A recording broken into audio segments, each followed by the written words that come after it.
नमस्ते मेरो सबै स्टुडेन्ट्स र मेरो भ्युजरलाई आज हामी सक्सेसिभ डिफरेन्सिएसनको कन्टिन्युएसन गर्नेछु र भिडियो सुरु गर्नु अगाडि सबैलाई यही नम्र निवेदन छ कि भिडियोजलाई म्याक्सिमम भन्दा म्याक्सिमम शेयर गरिदिनुहोस् मन पर्दैछ या तपाईलाई फाइदा हुँदैछ भने भिडियोजलाई लाइक गरिदिनुहोस् अनि फ्युचरमा मेरो कुनै पनि भिडियोजहरु मिस गर्नु चाहनु हुँदैन भने च्यानललाई सब्स्क्राइब गरिदिनुहोस् ओके सो सुरु गरौँ आजको हाम्रो टपिक तर्फबाट जुन चाहिँ हुन्छ finding the nth order derivative of y is equal to sine of ax plus b.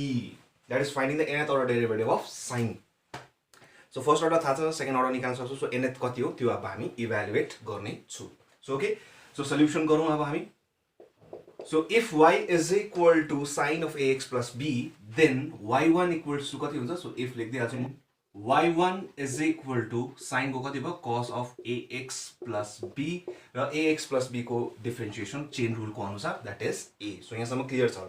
So अगर तपाईले डिफरेन्शिएसनहरु इन्टिग्रेसनहरु बुझ्नु भएको छैन भने त्यो सम्पूर्ण चीजहरु मैले च्यानलको प्लेलिस्टमा पाइहाल्नुहुनेछ. त्यो मैले अलरेडी कम्प्लिट गराइदिसकेको छु क्लास 12 को र क्लास 11 को. So y1 is equal to यो यहाँसम्म बुझ्नु भयो होला. अब हामी के गर्ने छु cos लाई इन टर्म्स अफ sin लेख्ने छु. So त कसरी गर्न सक्छु म is equal to a अब sin अब हेर्नुस् sin थीटा यसलाई थीटा जस्तो सम्झिनुस्. सो cos थीटा भयो. सो cos लाई हामी इन टर्म्स अफ sin कसरी लेख्न सक्छौ 90 प्लस थीटा ओके हैन. सो 90 प्लस थीटा के भयो 1 इन्टु भइरहेको छ. त्यही कारणले cos के मा बदले sin किनकि अड फंक्सन रहेछ अनि प्लस भन्नाले कसको घरमा गयो sin को sin मै घरमा गयो. त्यसै कारणले ax plus b okay. So यहाँसम्म क्लियर भयो. अब यो किन गरेको हामीलाई इन टर्म्स अफ यो cos आइराख्थ्यो. त्यही कारण cos लाई हामीले के गरे यसकै फर्मेटमा लेख्नु खोजेको sin को sin or y1 is equal to a sine of pi by 2 plus ax plus b. So यहाँसम्म क्लियर छ तपाईहरुलाई है. के नबुझे खण्डमा मलाई कमेन्ट मात्र भन्नु सक्नुहुनेछ. एन्ड y2 इक्वल्स टु कति हुन्छ न फेरि यसको सेकेन्ड अर्डर डेरिभेटिभ गरौँ. सो कति भयो a को a स्क्वायर भइहाल्छ किनकि फेरि सेकेन्ड चेन रुलले गर्दाखेरि. सो sin को के भयो फेरि cos थीटा. सो थीटा कति छ यो pi by 2 plus ax plus b.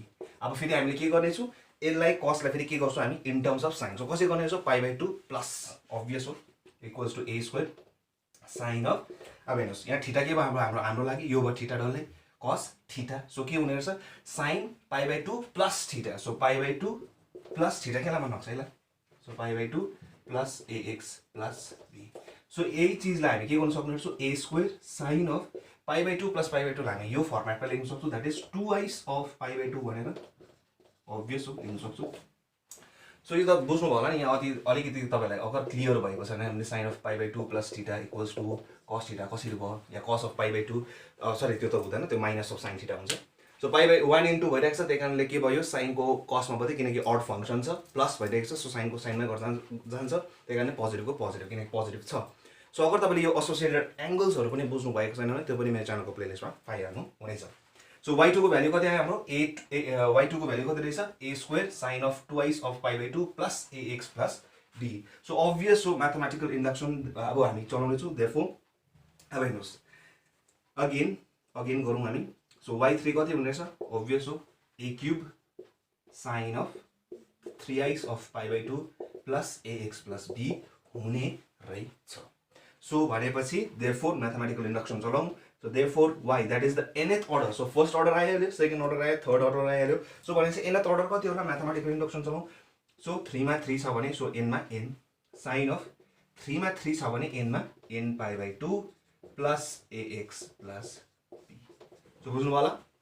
So यही नै हुन्छ. That is the nth order derivative of sin कति हुने रहेछ e to the power n sin of n pi by 2 plus ax plus b where a and b are constants. So okay. So के नबुझे खण्डमा comment mark भन्न सक्नुहुनेछ. Till then please pause the video and find the nth order derivative of cos ax plus b. So if y is equal to cos of ax plus b, then obvious हो y1 कति हुन्छ cos को differential कति हो minus sin of ax plus b र chain rule को ax plus b को पनि डिफरेन्शिएसन हुँदा कति हुन्छ a पनि आउँछ. So minus a sin of ax plus b. So अब हामी फेरि सेम प्रोसेस गर्नेछु. दैट इज sin लाई के लेख्छु in terms of cos. So कसरी लेख्ने pi by 2 माइनस गरेर त भएन. सो के गर्नु पर्यो pi by 2 प्लस किन pi by 2 नै गरे किनकि 1 इन्टु pi by 2 हुँदा दैट इज अड फंक्सन हुन्छ. दैट इज cos केमा हुन्छ ए sin केमा चेन्ज हुन्छ cos मा हुन्छ अनि प्लस गर्दाखेरि cos कसको घरमा गयो sin को घरमा गयो त्यही कारण नेगेटिभ. सो नेगेटिभलाई पनि खानुको लागि हामी के गर्छु a cos of pi by 2 plus theta के हो cos theta cos sin theta. So pi by 2 plus theta. So ax plus b. So associated एङ्गल्सहरू अलिकति बुझ्नु भएको छ भने तपाईँलाई अलिकति साह्रो पर्नेछ। सो एसोसिएटेड एङ्गल्स बुझ्नु भएको छैन भने प्लिज त्यो च्यानलको प्लेलिस्टमा मेरो पाइहाल्नुहुनेछ trigonometric ratios of associated angles भनेर। सो यहाँनिर पाउनुभयो, यो बुझ्नुभयो होला है। So and y2 equals to कति हुन्छ, y2 इक्वल्स टु कति हुन्छ, फेरि यसलाई फेरि के गर्छ हामी डिफ्रेन्सिएसन गर्नेछु। So minus of a square sine of π/2 plus ax plus b। यसमा पनि क्लियर छ किनकि यसको डिफ्रेन्सिएसन अब यहाँसम्म त बुझ्नु नै भएको छ हैन फर्स्ट अर्डर त। So minus of a square अब हामी के गर्छौँ फेरि माइनसलाई फेरि खानुको लागि र साइनलाई फेरि कसमा लानुको लागि के गर्छौँ a square cos of 90 plus theta, कस अफ 90 प्लस थीटा अब के भयो यो भयो मेरो। सो थीटा कति भयो ax प्लस b, जसलाई म कसरी पनि लेख्न सक्छु a square cos of 2i अफ π/2 plus ax plus b। Clear छ। अब यहाँसम्म कतिले बुझ्नु भएको छैन भने कस अफ 90 प्लस थीटा कसरी भयो plus sine minus sine of theta हुन्छ। ओके, सेकेन्ड क्वाड्रेन्टमा जान्छ प्लस भन्नाले। सो यहाँसम्म क्लियर छ। Again y3 is equal to y3 equals to कति हुने रहेछ भनेपछि a cube cos of 3π/2 plus ax plus b। So y3 पनि आयो। सो म्याथमेटिकल इन्डक्सन चलाउँ। सो yn कति हुने, that is the nth order derivative of cos कति हुने रहेछ 3 मा 3 n मा n, 3 मा 3 n मा n। So n π/2 plus ax plus b। So यही हो। सो के नबुझे खण्ड मलाई कमेन्टमा भन्न सक्नुहुनेछ। Till then please pause the video and note it down. Let us find the nth order derivative of y is equal to e to the power ax sin of bx. Then अब यो तपाईले केसमा पनि देख्नु भएको होला भन्दा चाहिँ integration of e to the power ax sin of bx dx जुन चाहिँ इन्टिग्रेसन बाइ पार्ट्स मा थियो तपाईको क्लास 12 मा। अगर त्योहरु पनि बुझ्नु भएको छैन भने त्यो पनि मैले इन्टिग्रेसन बाइ पार्ट्स डिटेलिङ मा एक एकवटा सम्सहरु गरेर मैले गर्दिसकेको छु अलरेडी। सो अगर तपाईले बुझ्नु भएको छैन भने मेरो इन्टिग्रेसन बाइ पार्ट्स जुन चाहिँ मेरो च्यानलको प्लेलिस्टमा पाइहाल्नु हुनेछ। ओके, सो यहाँनिर के छ भन्दाखेरि if y is equal to e to the power ax sin of bx then we have to find the nth order derivative of this. So त्यहाँनिर मैले किन इन्टिग्रेसन पार्ट्स अरे यहाँ त डिफ्रेन्सिएसन हो फेरि त्यहाँ इन्टिग्रेसनसित किन कम्पेयर गरेँ भन्दाखेरि प्रोसेस एउटै खालके छ, त्यहाँ पनि प्रोसेस एउटै थियो। अभियस हो यो डिफ्रेन्सिएसन हो त्यो इन्टिग्रेसन थियो तर पनि प्रोसेस चाहिँ के थियो एउटै खालके थियो। अनि योसँग तपाईँले क्लास 11 को ट्रिगोनोमेट्रीहरुसित पनि मा पनि थियो यस्तो यस्तो खालके सम्झौँ जोसित तपाईँहरू फेमिलियर पनि हुनुहुन्छ होला भनेर। Excuse me. Then y1 is equal to obvious हो uv rule लाग्छ। so e to the power ax sin को कति भयो cos of bx र b अब यो सँग त बुझ्नु भयो होला plus sin of bx e to the power ax को e to the power ax a। Clear छ। so which is equal to obvious हो or y1 is equal to e to the power ax common दुईटामा त्यही छ। so b obvious हो पहिला म उही लेखिहाल्छु a sin of bx लेख्छु plus b cos of bx भनेर लेख्छु। अब हामी यहाँ प्यारामिटर युज गर्नेछौँ फाइ र r। So let a is equal to r cos phi. So same process त्यही कारणले मैले भनिन्छ जुन चाहिँ हामीले इन्टिग्रेसनमा पासमा पनि गरेको थिएँ र यो सिधा पनि तपाईँहरू क्लास 12 11 मा पनि फेमिलियरै हुनुहुन्छ होला जुन चाहिँ हामीले डी मोर्गस हेरौँ कम्प्लेक्स नम्बर्सहरुमा पनि छ। So a is equal to r cos phi and b is equal to r sin phi. So then obvious हो देन r इक्वल्स टु कति हुन्छ root over a square plus b square and obvious हो sin phi by cos phi कति भयो tan phi भयो किनकि r त cancel भइहाल्छ। So tan phi is equal to कति भयो b by a भयो। So therefore phi is equal to कति भयो tan inverse b by a। Okay, so यहाँसम्म क्लियर छ तपाईहरुलाई। सो भनेपछि y1 को भ्यालु अब हामीले यति पाए। सो अब हामी यहाँनिर भ्यालु हाल्नेछौँ। So therefore y1 is equal to e to the power ax e to the power ax र a को भ्यालु कति छ r cos phi र b को भ्यालु कति छ r sin phi। सो दुईटामा के कमन रहेछ r बाहिर निस्किने रहेछ। सो भित्र के बस्यो sin a। सो a को भ्यालु कति थियो a cos phi r cos phi त्यसो r त कमन निकालियो। सो के बस्ने रहेछ cos phi मात्रै बस्ने रहेछ plus plus so cos bx र b को भ्यालु कति थियो हाम्रो sin phi किनकि r त कमन निस्किहाल्यो। और y1 is equal to r e to the power ax। So यहाँनिर के फर्मुला देख्नुभयो that is the compound angle को फर्मुला देख्नुभयो that is sin a cos b plus cos a sin b that is sin of ax a plus b sorry bx plus phi। So यहाँनिर हाम्रो a यो थियो र b यो थियो त्यसको कारणले गर्दाखेरि सो अब यहाँनिर सिधै हामी यहाँनिर फेरि अगर यसलाई फेरि हामीले डिफरेन्सिएसन गरेर अलिकति स्ट्रेनोस हुँदै जान्छ। सो सिधै म म्याथमेटिकल इन्डक्सन युज गर्नेछु। So and y2 is equal to कति हुने रहेछ भनेपछि हेर्नुहोस् सो जस्ट हेर्नुहोस् अर्को पावरमा कति छ 1 छ यहाँनिर सो त्यसै कारणले उसको केसमा कति हुन्छ र y2 को केसमा कति होला r2 होला e to the power ax sin of bx अब यहाँनिर कति छ 1 into 5 भइरहेको छ सो 1 मा 1 into 5 भइरहेको छ 2 मा कति हुन्छ 2 into 5 that is 25 okay so again y3 कति हो अगेन y3 इक्वल्स टु कति भयो r cube e to the power ax sin of bx plus 3 so बुझ्नु होला सिधै मैले म्याथमेटिकल इन्डक्सन युज गरिहालेँ सो म यसरी यो रब गर्दैछु तपाईँलाई y to the power n देखाउनुको निम्ति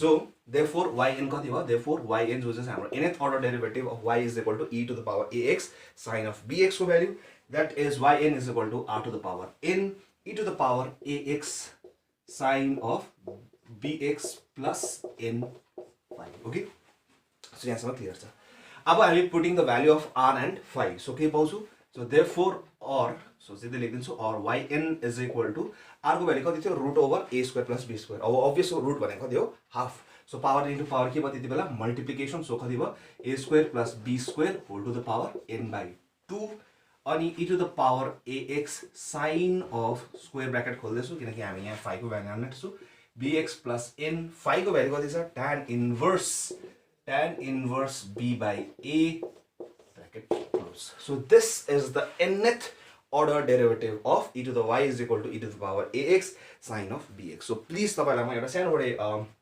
होमवर्क दिनेछु जो चाहिँ तपाईले आफै इभ्यालुएट गर्नुहोस् सेम प्रोसेसले युज गरेर सो त्यसको चाहिँ के हुन्छ finding the nth order derivative of e to the power ax cos of bx अगर तपाईले इभ्यालुएट गर्न नसके मलाई कमेन्ट मार्फत भन्नु सक्नुहुनेछ म तपाईलाई अलग्गै भिडियो बनाउने छु त्यसको निम्ति तर पनि म जति सक्दो म तपाईलाई नि प्रयास गर्ने म तपाईलाई यो सजेसन दिन्छु यो तपाईले आफैले इभ्यालुएट गर्नुस् भनेर ओके सो हामी एक दुईवटा सम्सहरु गर्नेछु यसको रिलेटेड सो कस्तो हुँदै रहेछ के हुँदै रहेछ भनेर हामी हेर्नेछु so till then please pause the video y is equal to e to the power 2x sin x then find y of n so अब गिवन सल्युसन लेखौं so the solution given y is equal to e to the power 2x sin of x so भन्ने र गर्ने तरिका पनि हुन्छ है म जतिपल्ट पनि म स्टुडेन्ट्सहरुलाई पढाउँछु म त्यो कुरा जहिले पनि भन्छु भन्ने र गर्ने तरिका पनि हुन्छ सो हामी यहाँ सदा के भन्थे अगर हामीले फर्स्ट अर्डर डेरिभेटिभ गरेको भए हामी के भन्थे differentiating both the sides with respect to x so अघि हामी डिफरेन्शिएट गरेको भए differentiating both the sides again differentiating both the side with respect to x भनेर गर्ने थिए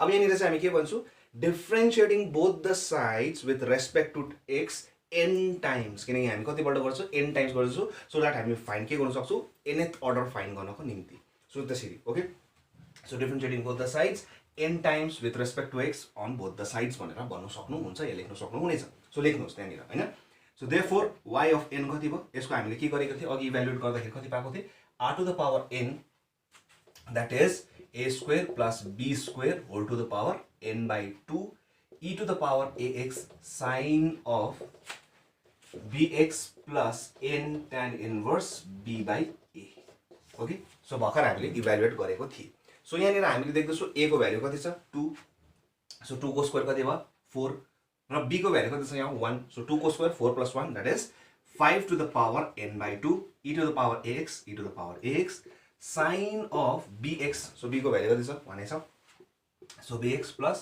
tan inverse b को भ्यालु कति छ 1/2 ओके सो सिम्पल अझै सिम्पल खालको हुन्छ सो अझै हामी यसको गेट रिलेटेड अझै यसको डरलाग्दो सम्सहरु गर्नेछु जो कम्पिटिटिभ एक्जाम्स तपाईहरुको कलेजको एक्जाम्सहरुमा धेरै हेल्प हुनेछ सो अहिले बेसिक्स देखि सुरु गर्दै गरौँ so till then please pause the video and note it down please b को भ्यालु 1 लेख्नुस् न म त्यहाँ b को भ्यालु मैले लेख्नु बिर्सेछु त्यहाँ b को भ्यालु sin of bx थियो त्यो कारणले के हुन्छ sin of x plus tan inverse half ल सो b को बदले मैले अगर भ्यालु हालेर बिर्सेछु त्यहाँ सो ओके त्यही याद गर्न सक्नुहुन्छ अब हामी अर्को सम गर्ने छौं if y is equal to sin cube x then find the nth order derivative of sin cube x भनेर भनेको छ सो अब्भियस अब हामी के युज गर्ने छौं सो गिवन पहिला सल्युसन गरिहालौं solution given y is equal to sin cube x or y is equal to 1/4 sin cube x अब 4 sin cube x किन गरेको किनकि हामीलाई थाहा छ sin of 3 theta is equal to 3 sin theta minus 4 sin cube theta भनेर so 4 sin cube theta भनेको कति भयो 3 sin theta minus sin of 3 theta okay के भयो हाम्रो यो मल्टिपल एंगल्स को क्लास 11 को सो अब हामी यही युज गर्ने छौं that is 4 sin cube x भनेको कति भयो 3 sin x minus sin of 3 x. अब यो कसरी र किन भयो? अब अभियस हो, यहाँनिर हामी के गर्छौँ, साइन क्युब एक्सको डिरेक्टली हामी डिफ्रेन्सिएसन गर्न सक्नेछौँ। सो छुट्यायो भने अझ हामीलाई सजिलो हुन्छ, किनकि साइनको थाहा छ हामीलाई, त्यसै कारण त्यो फर्मेटमा ल्याउनु खोज्छु। यो तपाईँलाई मैले पहिला फर्स्ट लेक्चरदेखि नै भन्दै आइ नै रहेको छु। Or y is equal to sorry, अब हामी एन तल डिफ्रेन्सिएसन गर्नेछौँ। सो मैले भर्खर तपाईँलाई भनिहालेको थिएँ, differentiating both the sides n times with respect to x भनेर लेख्न सक्नुहुनेछ। सो वाइ अफ एन, वाइको कति भयो, y of n, therefore y of n is equal to this. So 1/4 sorry 3/4 म यसलाई निकालिदिहाल्छु। सो साइन एक्सको कति भयो, एन टाइम्स गर्नेछु म, माइनस 1/4 साइन अफ 3x को एन टाइम्स गर्नेछु। क्लियर छ यहाँसम्म? अब हामीलाई के थाहा थियो, y of n of sine of x कति थियो, that is a to the power n sine of n π/2 plus ax plus b। कसको, कुन चाहिँ फर्मेटको थियो, जब चाहिँ के थियो हाम्रो साइन अफ वाइको भ्यालु के थियो, sine of ax plus b, यही थियो। सो अब यही युज गर्नेछु। सो 3/4, अगर फर्स्ट फर्स्टमा तपाईँलाई साह्रो पर्दछ भने फर्मुला हेर्दै साइडमा लेख्दै गर्नु सक्नुहुनेछ। ओके, सो अब यहाँनिर a को भ्यालु कति छ, a को भ्यालु कति छ 1, किनकि बुझ्नु भयो होला 1x प्लस 0। सो b को भ्यालु त अभियस हो, त्यहाँ के छ। So 1 to the power 1, 1 to the power n, anything to the power 1 is 1। So sine of n π/2 n π/2 plus x, किनकि a को भ्यालु कति छ 1 छ अनि 0 b को भ्यालु त छँदै छैन। सो यो भइहाल्यो, माइनस 1/4। अब यहाँनिर के छ, ax प्लस b। अब यस्तो अगर तपाईँलाई बुझ्नु भएको छैन भने अगर साह्रो पर्दैन यसरी पनि लेख्न सक्नुहुन्छ ल, ax प्लस b यस्तो प्रकारले पनि लेख्न सक्नुहुन्छ। सो a को भ्यालु कति छ यहाँ यो केसमा 3। So 3 to the power n, बुझ्नु भयो होला, sine of n π/2 plus ax plus b, b को भ्यालु कति छ यहाँ 0। सो त्यसै कारणले गर्दाखेरि so which is equal to 3/4 sine of n π/2 plus x minus 3/n4 sine of n π/2 plus 3x। So okay, so आजको निम्ति यति नै। तपाईँले के बुझेको नबुझेको खण्डमा मलाई कमेन्ट मार्फत भन्न सक्नुहुनेछ। र अब आउने लेक्चरमा म तपाईँलाई नेक्स्ट लेक्चरमा तपाईँलाई पार्शियल फ्र्याक्सन, जुन चाहिँ हाम्रो nth अर्डर डेरिभेटिभको पार्शियल फ्र्याक्सन, अगर तपाईँले बुझ्नु भएकै छ पार्शियल फ्र्याक्सन के हो क्लास 12मा, त्यो मैले अलरेडी गरिसकेको छु मेथड अफ सब्स्टिट्युसनहरुमा। मेथड अफ सब्स्टिट्युसनमा होला, जुन चाहिँ मैले तपाईँको क्लास 12 को सिलेबसमा कम्प्लिटली गरिदिसकेको छु कि पार्शियल फ्र्याक्सन के हो, कसरी त्यसलाई अप्रोच गर्नुपर्छ इन्टिग्रेसन गर्दाखेरि, त्यो सम्पूर्ण चिजहरू मेरो च्यानलको प्लेलिस्टमा मेथड अफ सब्स्टिट्युसनमा पाइहाल्नुहुनेछ। ओके, यहाँ इन्टिग्रेसन अफ सम स्पेशल फङ्सन्समा पनि पाउनुहुन्छ त्यसमा। सो के नबुझेको खण्डमा मलाई कमेन्ट मार्फत भन्न सक्नुहुनेछ। So till then please pause the video and note it.